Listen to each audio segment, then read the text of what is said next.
Selamat pagi, Bapak Ibu, saudara saya sekalian. Selamat siang dan selamat sore. Kita melanjutkan pembahasan eksposisi Kitab Kejadian. Kita membuka dari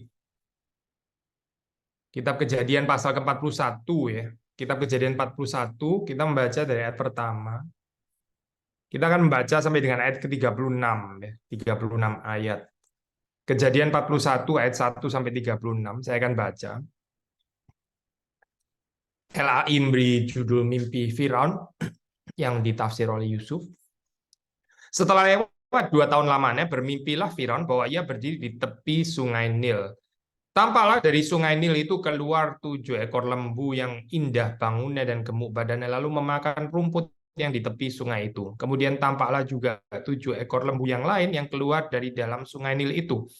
Buruk bangunnya dan kurus badannya, lalu berdiri di samping lembu-lembu yang tadi di tepi sungai itu. Lembu-lembu yang buruk bangunnya dan kurus badannya itu memakan ke-7 ekor lembu yang indah bangunnya dan gemuk itu. Lalu terjagalah Firaun. Setelah itu tertidur pula lah ia dan bermimpi kedua kalinya. Tampak timbul dari satu tangkai 7 bulir gandum yang bernas dan baik. Tetapi kemudian tampaklah juga tumbuh 7 bulir gandum yang kurus dan layu oleh angin timur. Bulir yang kurus itu menelan ke-7 bulir yang bernas dan berisi tadi. Lalu terjagalah Firaun, agaknya ia bermimpi. Pada waktu pagi gelisahlah hatinya, lalu disuruhnya memanggil semua ahli dan semua orang berilmu di Mesir. Firaun menceritakan mimpinya kepada mereka, tapi seorang pun tidak ada yang dapat mengartikannya kepadanya.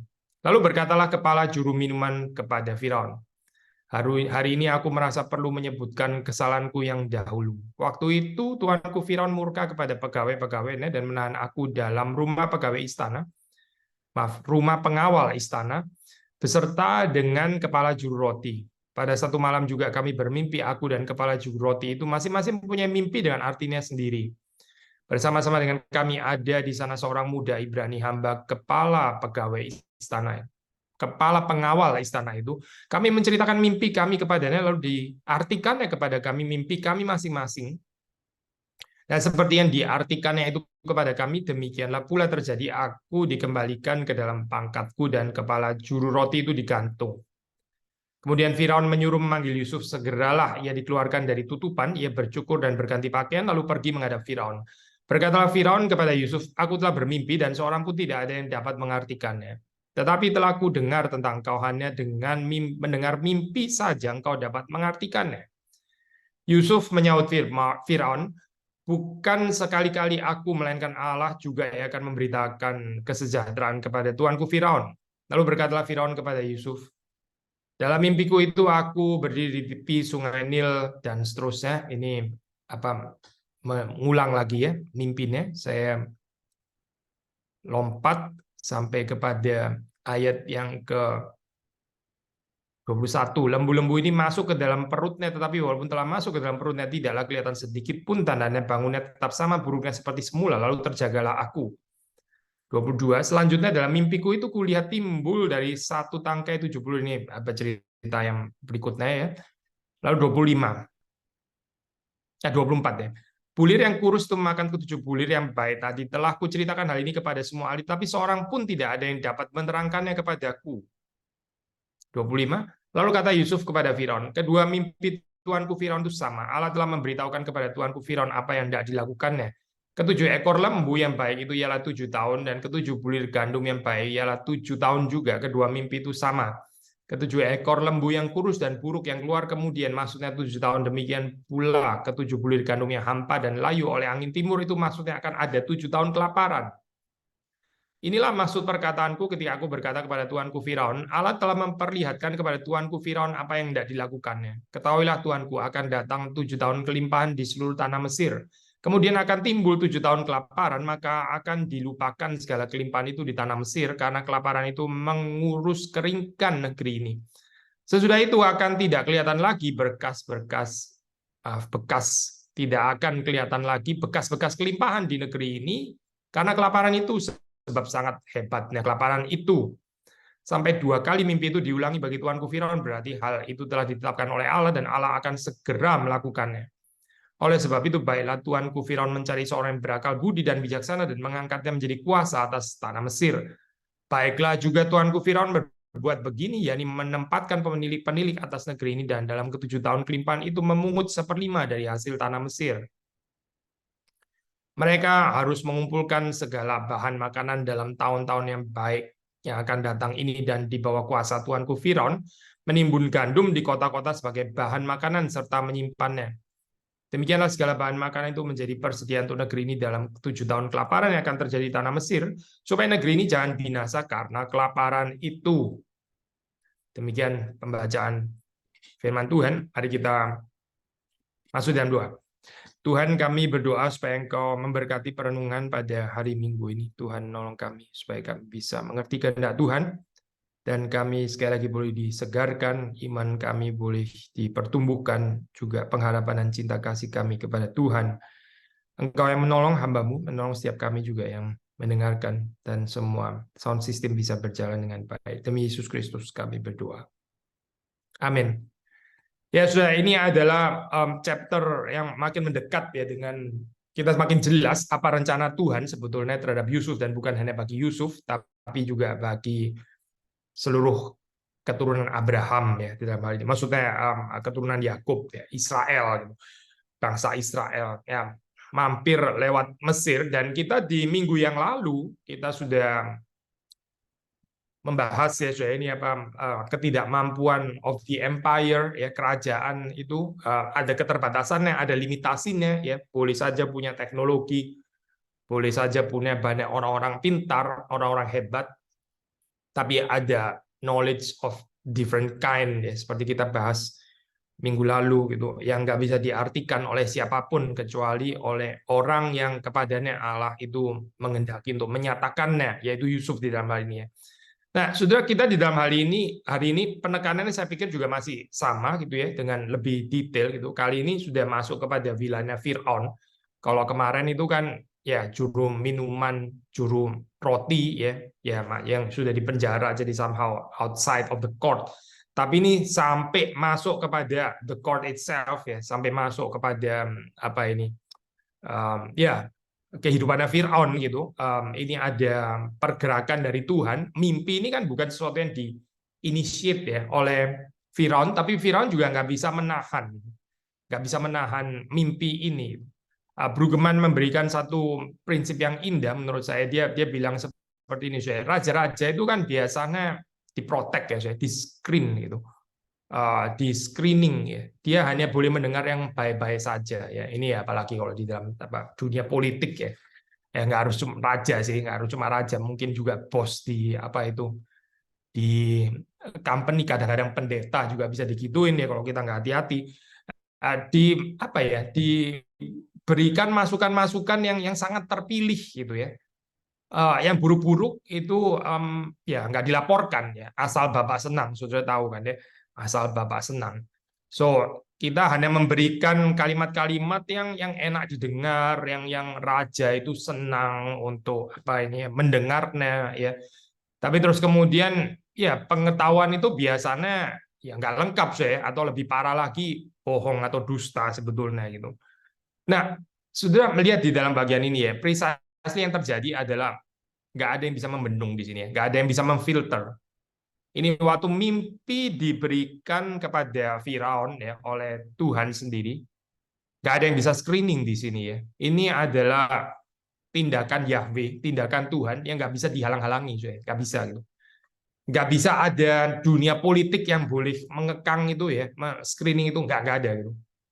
Dan ini penghiburan ya saya untuk kita gitu, karena di tengah-tengah kehidupan yang penuh dengan politisasi ya, yang dilaporkan hanya yang baik-baik, yang dilaporkan hanya yang indah-indah gitu. Tapi terus kemudian ada ya interupsi dari Yahweh sendiri ya. Orang-orang yang perkasa seperti Firaun ya, perkasa di dalam dunia ini, dianggap perkasa oleh dunia ini gitu, yang selama ini nggak bisa mengetahui apa yang sungguh-sungguh apa benar gitu ya, yang selalu di screening, selalu diprotek apa yang dia perlu dengar. Tuhan itu mampu untuk memberitahu kepada mereka ya apa yang benar. Bukan karena mereka baik, bukan karena mereka jadi berubah saleh, bukan sih. Tapi karena kemahakuasaan Tuhan.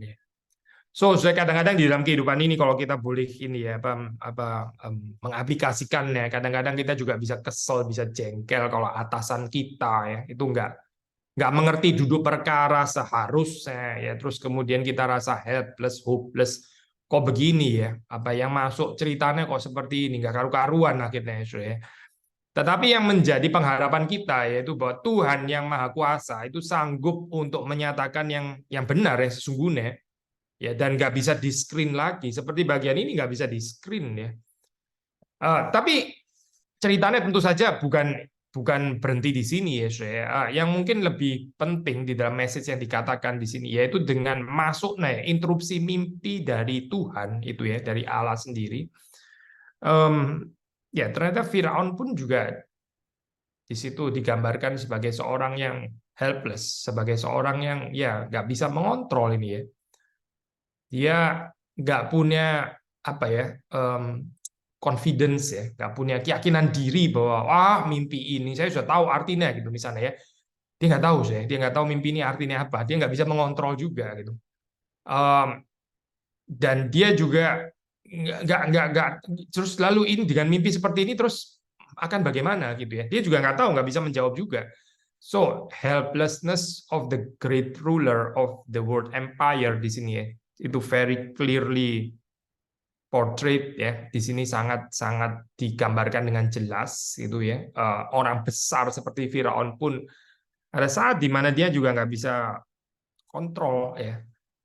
Dan ini saya gambaran ini kalau sudah baca di dalam ayat-ayat awal di situ kan ya, bukan kebetulan di situ menggunakan motif Sungai Nil ya. Sungai Nil itu apa sih saya? Ini kan kalau sudah baca lagi tadi, ini ayat pertamanya kan mimpinnya Firaun itu dia berdiri di tepi Sungai Nil, tepi Sungai Nil. Maksudnya apa saya? Sungai Nil di situ ya. Ini bukan cuma sekedar apa ya?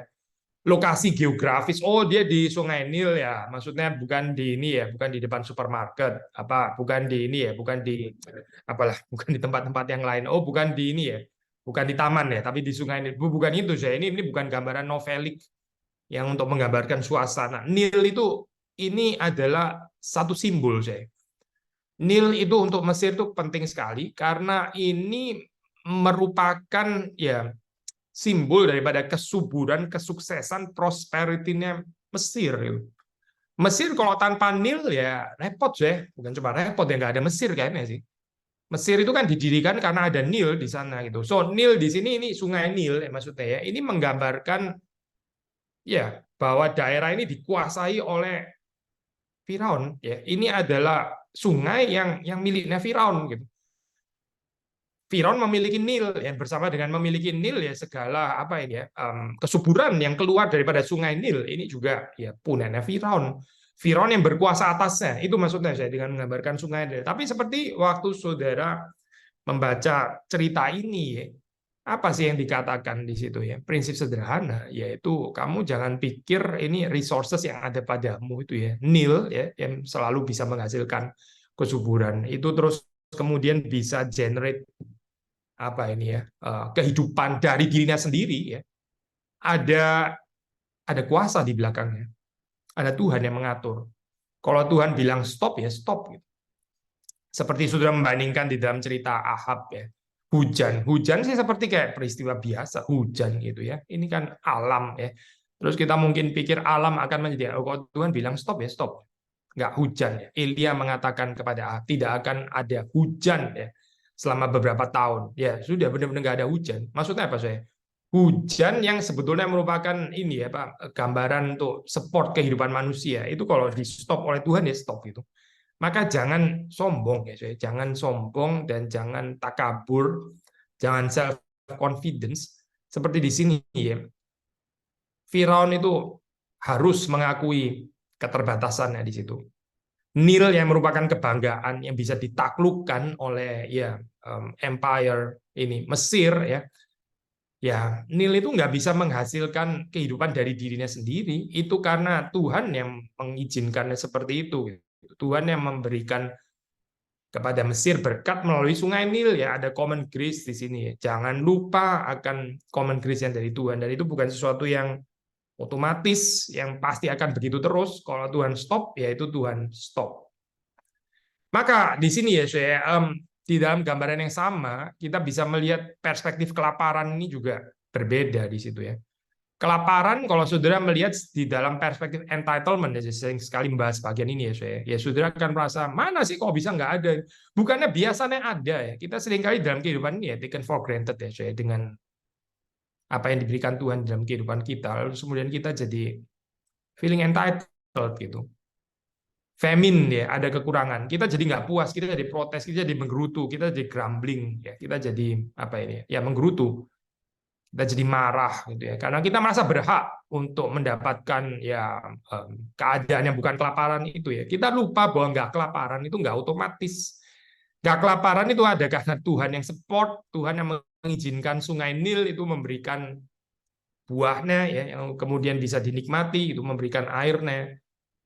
Jadi famine di sini atau kelaparan ini menggambarkan apa saya? Ya sekali lagi ya, menyadarkan bahwa misalnya Brueggemann ya, Nil dan yang lain-lain ya, yang merasa, yang Firaun merasa telah menguasainya itu bukan satu kekuatan yang self generative ya, saya bukan itu. Ini bukan kekuatan self generative loh. Ini bukan menghasilkan dari dirinya sendiri tanpa tanpa ada penopangan Tuhan ya. So kalau boleh saya baca kutipannya di sini ya. Famine refers to the failure of self-generative powers and the helplessness of the empire in the face of death. The helplessness of the empire in the face of death. Empire ini ya, saudara, berapapun besar perkasanya, hebatnya, berapapun fasilitas yang bisa disediakan, ya, in the face of death, waktu mengalami kelaparan, ya sudah, nggak bisa apa-apa kok. Lihat saja sudah berapa waktu di belakang ya, COVID, mau negara semaju apa ya, COVID ya itu COVID sudah gitu, selesai. Itu baru COVID ya, saya baru COVID. Nggak bisa apa-apa, saya nggak mampu untuk mengatasinya ya. Kalau Tuhan nggak melunakkan ya, kalau Tuhan nggak menghentikan ya sudah.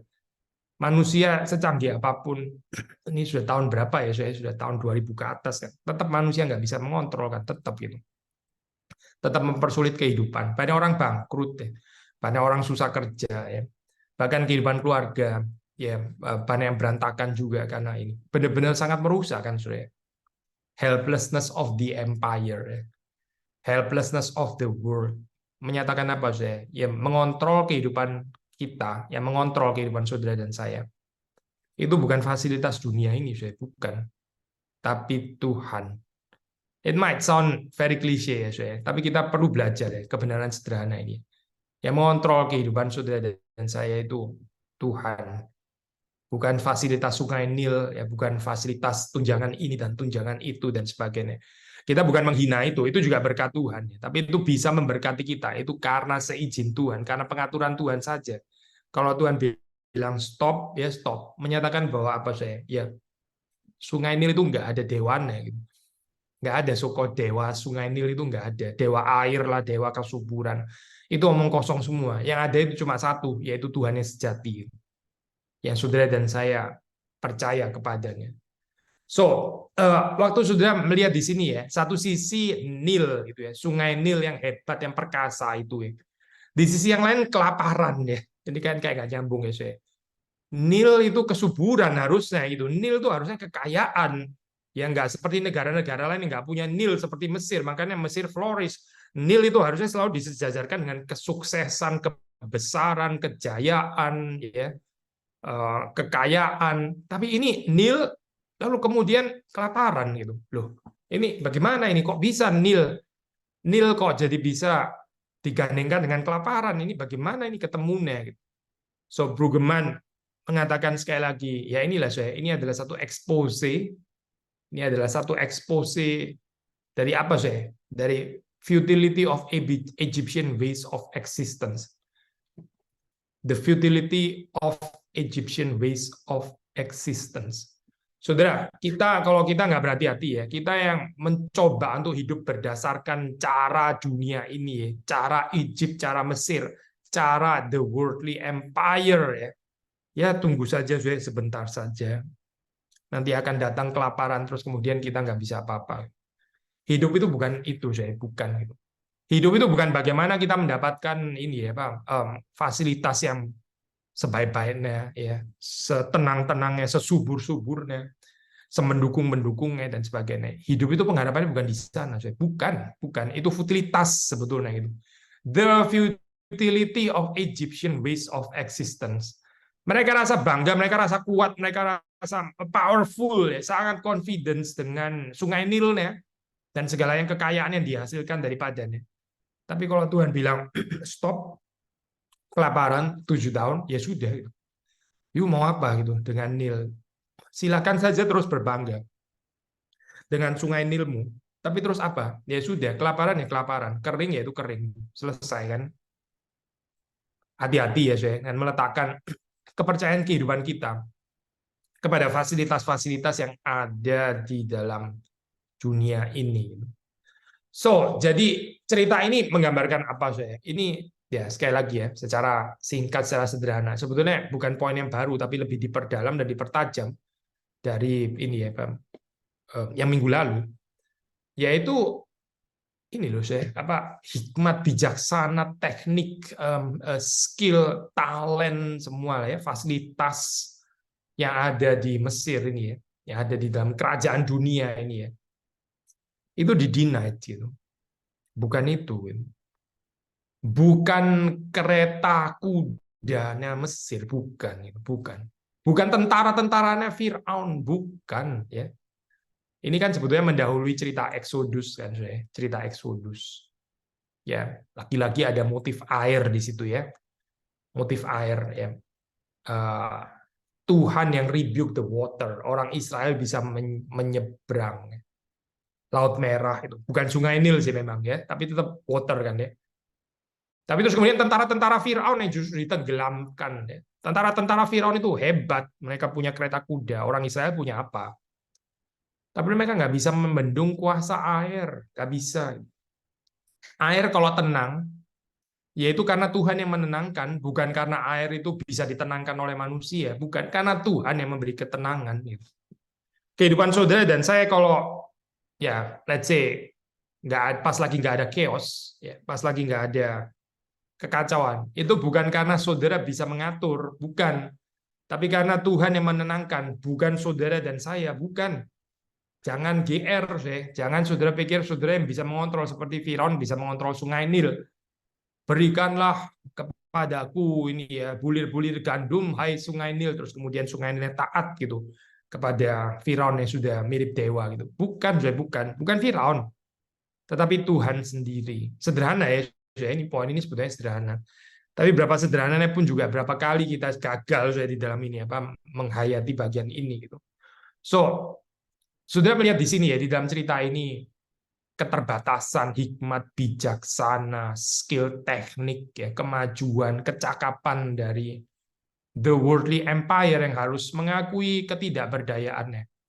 Bahkan seorang Firaun yang paling perkasa pada saat itu ya, kerajaan Mesir salah satu yang paling besar di dalam zamannya ya, juga nggak bisa apa-apa, menafsir mimpi saja nggak bisa. Dan bahwa masa ini akan datang itu sudah dipastikan ya, oleh Tuhan sendiri. Yusuf mengatakan ini sampai 2 kali bahwa Allah itu segera akan melaksanakan dan nggak ada yang bisa menghentikan ya, nggak ada yang bisa stop. Ini adalah tindakan Allah. Ya. Kalau Allah sedang bekerja, nggak ada yang bisa stop. Makanya kita bergantung lebih baik kepada pekerjaan Tuhan ya, daripada pekerjaan dan kecanggihan strategi manusia yang kosong and futile itu loh, futile. Ya, the futility of the Egyptian way of existence ya. Jangan mengikuti ini karena itu futile sebetulnya itu. Brueggemann mengambil pembandingan di New Testament ya. Saudara juga melihat ini ada certain paralel di jalan cerita itu waktu kelahiran Yesus ya. Yesus yang lahir sebagai bayi gitu kan ya. Mirip ya di sini ya. Yusuf yang bukan siapa-siapa. Yesus juga yang ya baru bayi kecil gitu loh. Apa pentingnya ya? Masih bayi dan sebagainya. Yang perkasa pada saat itu ya Herodes kan ya, Herodes. Seperti sekarang di dalam cerita ini yang perkasa di sini ya Firaun, bukan Yusuf tapi Firaun kan ya. So yang berkuasa pada zaman kelahiran Yesus yaitu Herodes. Tapi saudara Herodes juga digambarkan nggak bisa apa-apa kan di sana gitu. Dia nggak tahu ya, dia mesti tanya di mana tempat lahirnya. Memang ada yang kasih tahu setelah itu di dalam izin Tuhan ya. Tapi setelah itu dia juga nggak bisa membunuh kan, nggak bisa melakukan rencananya. Herodes sendiri juga nggak mampu sebagai penguasa di sana gitu ya. Di dunia ini saya ada penguasa-penguasa yang selalu dirayakan ya, either itu orang kaya lah atau kekayaan itu sendiri, orang yang powerful, orang yang punya apa jabatan militer yang tinggi, atau di dalam gereja kadang-kadang juga bisa ada gambaran orang-orang pentingnya dan sebagainya. Selalu ada gambaran seperti itu saya. Itu futile way of existence ya saya. Itu bukan Tuhan itu, bukan. Tuhan yaitu Tuhan, Herodes, Firaun atau siapapun ya di dalam hal ini ya, yang kita mencoba untuk menggantungkan kehidupan kita kepadanya ya. Lalu kita hormati dengan tidak wajar itu bukan Tuhan sebetulnya. Itu bukan Tuhan, itu cuma panutannya dunia. Sekali lagi ya, saya sedih ya kalau kita adalah orang Kristen, tapi kita masih berpikir seperti ini. Kita masih tertarik sekali ya dengan kekuatan dunia ini, dunia dan segala kemegahannya. Lalu di mana ya Tuhan di dalam hal ini ya? Tuhan itu klise ya, saya di dalam kehidupan kita gitu. Tuhan kalau kita kepepet saja gitu. Tuhan kalau kita ya sudah mulai nggak bisa kontrol gitu. Sudah mulai nggak bisa kontrol. Memang ada yang bisa kita kontrol saya tanpa pengaturan Tuhan. Saudara dan saya bisa kontrol ini dan itu kan karena Tuhan memberikan kepada kita kuasa untuk bisa mengontrol untuk sementara waktu. Tapi yang sungguh-sungguh mengontrol sebetulnya adalah ya Tuhan, bukan saudara dan saya. Maka sekali lagi ya saya, kehidupan yang terlepas dari Tuhan ya. Seperti kita kemarin di persekutuan doa ya. Kehidupan yang terlepas dari Tuhan waktu kita merasa kuat ya, dari situlah saya kita jadi nggak mengenal Kristus, nggak mengenal Tuhan. Tapi Paulus mengatakan justru di dalam kelemahanlah kuasa Tuhan itu dinyatakan ya, menjadi sempurna. Justru di dalam kelemahan ya. Karena di dalam kelemahan itu kita mau nggak mau ya, kita setuju nggak setuju, kita harus mengakui bahwa yang bisa mengontrol itu adalah Tuhan, bahwa ini adalah kekuatan Tuhan. Kita jadi harus rendah hati saya di situ, bahwa yang melakukan ini adalah Tuhan. Itu loh saya Musa ya waktu dia mesti menyeberang apa ini Laut Merah itu ya. Mana mungkin ya dia bisa sombong itu. Dia dengan tongkatnya terus kemudian misalnya dia bisa sombong. Ini karena saya ulurkan tongkatnya derajatnya pas gitu ya. Persis tadi saya ngetok kayak gitu misalnya. Ini kan gila ya saya. Kalau seandainya seperti itu kan gila cerita ini. Gak mungkin lah saya. Nggak mungkin ini apa ada terbersit pikiran itu di dalam diri Musa. Kenapa? Ya karena di dalam keadaan seperti itu tuh Musa dan seluruh Israel totally helpless.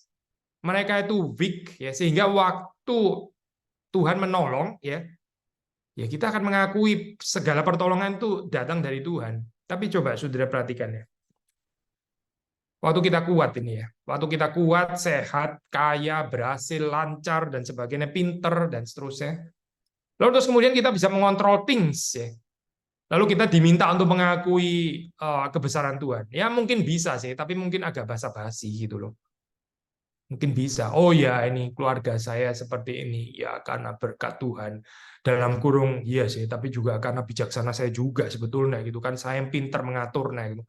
Makanya keluarga saya jadi bisa seperti ini. Gitu. Pekerjaan saya. Gitu.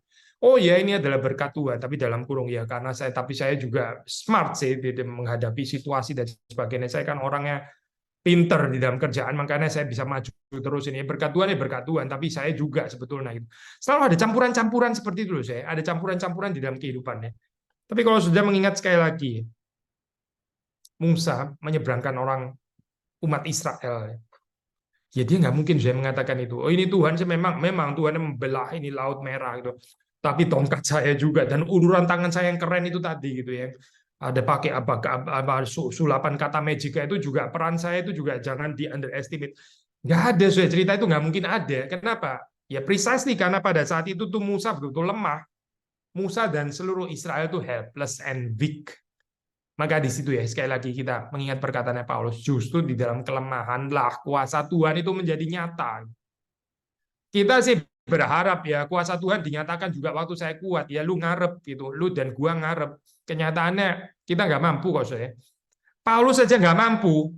Paulus saja diberikan juri di dalam kehidupannya supaya dia itu belajar bergantung kepada Tuhan. Dengan kata lain saya, Di dalam bijaksana Tuhan ya, kalau nggak ada duri di dalam kehidupan Paulus, Paulus itu akan cenderung memegahkan diri. Itu Paulus loh. Lalu saudara dan saya merasa enggak sih, itu kan Paulus. Paulus memang orang yang sombong. Kalau saya kan rendah hati gitu ya. Kalau saya nggak perlu ini apa, saya bisa kok menyatakan Tuhan tanpa ada kelemahan. Ya menurut lu, gitu. Menurut saudara gitu, menurut saudara saudara nggak perlu kelemahan, tetap akan kuasa Tuhan menjadi nyata. Gitu. Lah Paulus saja nggak bisa, saya. Paulus saja gagal. Lalu saudara dan saya merasa kita lebih hebat daripada Paulus, lebih nggak perlu itu kelemahan supaya apa ya, tuh kuasa Tuhan boleh tetap nyata meskipun saya tetap kuat di atas, berhasil sukses, saya akan tetap rendah hati dan doksologi dan memuliakan Tuhan. Saudara yakin? Sekali lagi ya, saya kita bukan sedang glorifying kelemahan, bukan gitu, tapi tanpa kelemahan ya. Perhatikan ya, berapa futilnya kehidupan manusia ya, berapa konyolnya saya, berapa sombongnya kehidupan manusia. Gak usah diajari, saya nggak usah gitu. Ini sudah natur ya, memang natur yang berdosa seperti ini. Kecuali Tuhan menahan. Dan Tuhan menahan pakai apa, saya? Tuhan menahan pakai helplessness ini. Jadi sudah, dan saya berbahagia ya kalau di dalam kehidupan kita ini ada let's say moments of helplessness ya. Weakness yang dinyatakan Tuhan. Itu maksudnya supaya membawa saudara dan saya nggak sombong dan kita lebih bergantung kepada Tuhan. Tapi bagian ini ya, saya jangan saudara miss ya. Kalau Tuhan sudah meletakkan kita di tempat di mana kita weak dan lemah, tapi saudara masih tetap nggak bergantung juga. Waduh, ini bahaya luar biasa ya. Mau apa ya? Hajaran lebih keras lagi gitu. Supaya lebih bawah lagi gitu ya, supaya lebih bergantung. Nanti setelah ditaruh di poin yang lebih bawah, tetap nggak bergantung juga. Jadi bagaimana ini ya, saya? Kebebalan seperti ini ya, saya harap saya tidak terjadi dalam kehidupan saudara dan saya. Tapi kalau kita normal, harusnya waktu kita di dalam keadaan seperti itu ya, waktu kita dinyatakan lemah, itu seharusnya membawa kita untuk lebih bergantung kepada Tuhan. Karena hidup ini tentang kebergantungan kepada Tuhan. Lihatlah Herodes, lihatlah Firaun, gak bisa apa-apa. Dia dengan seluruh resource yang ada, dia ini raja loh, kaisar gitu ya. Tapi terus kemudian apa? Brueggemann sekali lagi mengatakan di sini ya, malam itu ya, malam itu ya, malam itu belongs to, itu menjadi miliknya Allah, bukan miliknya Firaun. Firaun biasanya mengatur jam tidurnya, mungkin dia pilih bantal, mungkin dia juga bisa pilih tidur dengan siapa, pilih posisi mana dan sebagainya.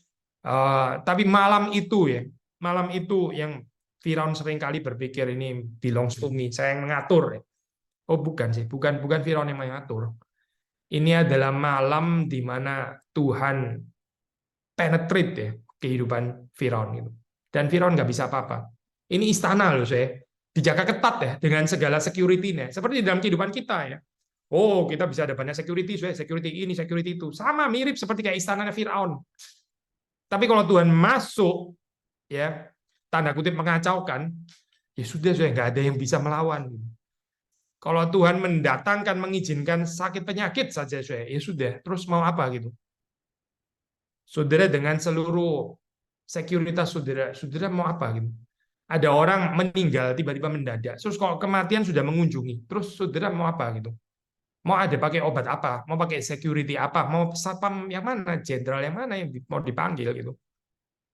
Uang seberapa banyak gitu? Dokter yang mana? Kenalan yang mana yang saudara bisa tarik gitu?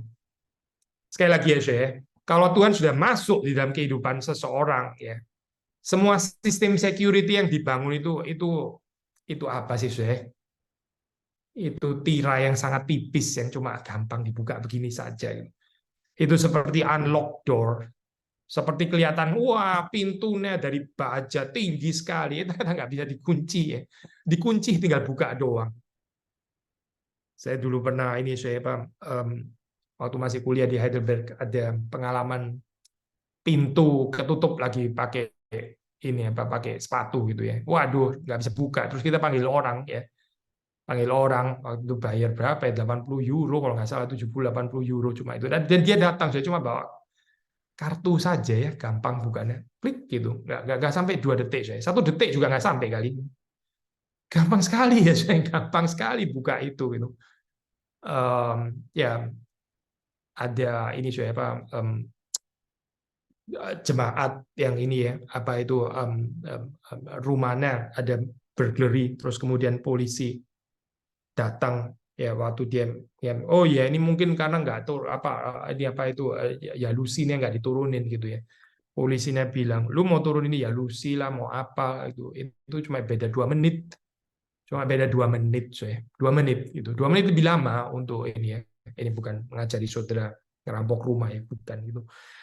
Tapi apa sih sistem security yang dibangun oleh dunia ini apa sih sebetulnya gitu? Ya saudara pikir saudara itu aman sekali di dalamnya, saudara very secure di dalamnya. Apa sih itu sebetulnya? Yang dibangun Firaun itu loh, ya, dengan semua screeningnya, ya, dengan semua politisasinya, ya, dengan semua kehati-hatian dan sophisticatedness dan semuanya, ya. Kalau Tuhan masuk ya Tuhan masuk gitu. Gak ada yang bisa mencegah, ya, gak ada. Penetrating power of God. Malam itu ya, itu belongs to the penetrating power of God. Saya ini ya kutip Brueggemann itu. Tuhan kalau sudah mau penetrate kehidupan kita, ya sudah dia penetrate itu. Saudara akan rubuh dengan semua pertahanan saudara. Makanya saya orang yang bijaksana, orang yang bijaksana. Kalau saudara dan saya bijaksana, yang penting dalam kehidupan ini apa sih saya? Ya berrelasi dengan Tuhan. Yang penting dalam kehidupan ini adalah having deep, intimate relationship with Jesus, with God in Jesus, through Jesus. Ya itu sudah sederhana kan ya. Kasih Kristus ya katanya Paulus, nggak ada yang bisa memisahkan kita dari kasih Kristus. Ya. Tapi yang lain itu saya, itu pertahanan-pertahanan yang lain. Apa gunanya itu? Untuk apa kita bangun itu? Gitu. Lalu kemudian kita merasa lebih tenang ya dengan security of the worldly empire seperti yang diciptakan oleh Firaun. Ya. Perhatikan kehidupan Yesus Kristus, ini poin terakhir ya saya. Kehidupan Yesus Kristus. Yesus Kristus ada security dunia apa ya? Dia nggak bisa, nggak ada tempat untuk meletakkan kepalanya. Ya, serigala pun lebih secure daripada Yesus loh. Serigala punya liang ya, serigala itu punya liang, tapi Yesus nggak ada tempat yang secure untuk meletakkan kepalanya. Demikian kata kitab Injil. Ya. Kelahirannya yang dikejar-kejar oleh Herodes, ya, kehidupannya ya, yang mengalami penolakan, ketidak apa ya, ketidaksetujuan, bukan cuma ketidaksetujuan tapi kebencian dari ahli-ahli Taurat dan orang-orang Farisi. Saudara kasih tahu saya hidup mana yang secure ya secara worldly di dalam kehidupan Yesus, mana? Kapan Yesus itu secure di dalam kehidupannya? Sampai bahkan kematiannya pun juga bukan kematian baik-baik ya, bukan kematian baik-baik kan ya. Itu kematian di Israel dianggap terkutuk ya. Saudara melihat di situ ya, semua sekuritas dunia di dalam kehidupan Yesus Kristus itu nggak ada, saya nggak ada. Ayub pernah ditarik ini ya untuk sementara waktu ya, tapi untuk sementara waktu. Terus kemudian Tuhan itu pulihkan kembali kan Ayub ya. Yesus dari awal sampai akhir saya dia nggak menikmati sekuritas itu sama sekali, saya sama sekali. Mana Yesus terus kemudian waktu di sidang sama Pontius Pilatus terus kemudian sebentar sebelum sidang saya mau ngomong sama ini ya ada prokonsul apa itu apa ini saya kenal orang itu mana ada saya nggak ada kan nggak ada yang backing Yesus nggak ada saya benar-benar nggak ada satu-satunya yaitu Bapaknya yang di sorga. Saudara kalau kita mengikuti Yesus kalau sudah sungguh-sungguh percaya kepada Yesus Kristus ya kita diundang untuk berjalan di dalam jalan yang sama ini ya. Bergantunglah kepada Tuhan, bukan kepada fasilitas of the worldly empire. Karena Firaun pun nggak bisa apa-apa, saya. Dia nggak bisa apa-apa. Dan berbahagia kalau sudah dan saya bisa seperti Yusuf ya. Meskipun bukan siapa-siapa, tapi boleh dipakai oleh Tuhan. Yusuf mengakui ya dengan rendah hati yang bisa menafsir mimpi. Oh itu bukan saya ya, tapi Allah ya Allah lah yang memberikan kuasa penafsiran itu ya. Mengakui dengan rendah hati. Ini loh saya. Inilah kekristenan itu. Mengakui dengan rendah hati karya Allah. Mengakui dengan rendah hati pekerjaan Allah. Dan bukan terus berbangga diri dengan pencapaian apa yang kita bisa kuasai, apa yang kita bisa taklukkan, sungai Nil kita dan sebagainya ya. A futile way of existence. Futile ya. Futilitas ya, nggak menentu, sangat nggak menentu ya. Hari ini ada, besok sudah hilang, saya nggak ada yang pasti di situ. So kehidupan saudara dan saya ini dibangun berdasarkan apa, atau lebih tepat berdasarkan siapa. Kiranya Tuhan memberkati kita semua. Mari kita masuk di dalam doa. Tuhan, kami bersyukur karena sekali lagi kami bisa melihat kehidupan di dalam dunia ini sebagaimana firman-Mu menyatakannya. Dan ampuni kami ketika kami seperti Firaun yang merasa sok bisa mengontrol kehidupan ini, memiliki sungai Nil, memiliki fertilitas, padahal sebetulnya kami tidak melihat bahwa yang memberikan semuanya itu adalah Tuhan. Ampuni kami di dalam segala kesombongan kehidupan yang futile ini, dan ajar kepada kami untuk mempunyai kehidupan yang bergantung sepenuhnya kepada Tuhan. Bahkan juga ketika Tuhan mengizinkan ada kelemahan terjadi dalam kehidupan kami, kiranya Tuhan berkenan untuk memakainya untuk membawa kami lebih bergantung kepada Tuhan. Sehingga di dalam hidup ini bukan kesombongan, bukan kuasa kami, tapi kuasa Tuhan yang bekerja dengan nyata. Berkatilah apa yang kami renungkan ini, Tuhan hidupkan di dalam keseharian kami. Demi Yesus Kristus kami berdoa, kami bersyukur. Amin.